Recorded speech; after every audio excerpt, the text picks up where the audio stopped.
আমি না কখনো চুল বড় করতাম না। কিন্তু এই ভিডিওটা দেখে এখন ভাবছি আমার চুল এতটা বড় হয়ে গেছে, কি সুন্দর লাগছে না দেখতে। বগুড়াতে এসেছিলাম একটা কাজে, কিন্তু এসে দেখি মন্দিরে সন্ধ্যা আরতি হচ্ছে। তাই ভাবলাম যে এখানে কিছুটা টাইম দেখে তারপরে যাব। যে কাজটা করতে এসেছি সেই কাজে। বিয়ের আগে বান্ধবীর সাথে আসতাম এখানে পুজো দিতে, কিন্তু বিয়ের পরে সেইভাবে সময় হয়ে ওঠেনি। তারপর সন্ধ্যা আরতি দেখার পরে আমি খেয়ে নিয়েছিলাম এগরোল।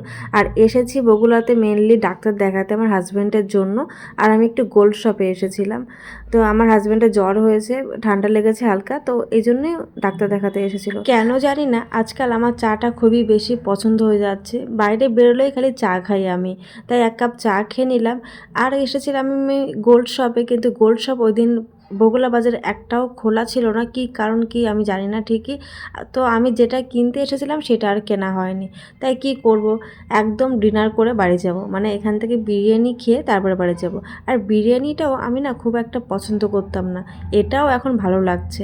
জানি ধীরে ধীরে বাইরের খাবারের দিকে আমার মন চলে যাচ্ছে, আর সেটা শরীরের পক্ষে খুবই খারাপ।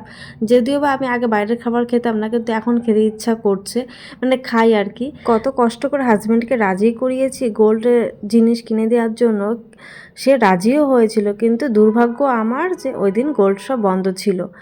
আবার যে কবে রাজি হবে, কবে কিনে দেবে সেটা ভগবানই জানে। সেই আশায় এখন আমার ঘুম কামাই হচ্ছে। অ্যাকচুয়ালি একটা জিনিস কিনতে না পারলে না সেটা মনের মধ্যে ভালো লাগে না।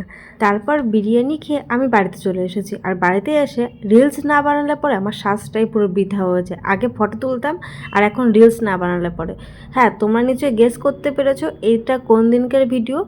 যারা গেস করতে পারোনি তাহলে আমার ইউটিউবে দেখে নাও, কারণ শর্টগুলো আমি ফিল্টার ছাড়া, এডিট ছাড়াই আমি আপলোড করে দিই। আজকের ভিডিওটা একটু বড় করে দিলাম, কারণ এটা যদি আমি 1 মিনিটের ভিডিও করতাম তাহলে শর্টে আপলোড হতো। তাই জন্য আমি 2 মিনিট করেছি। 2 মিনিট এমন কোনো বড় ভিডিও না, দেখে নিও। টাটা।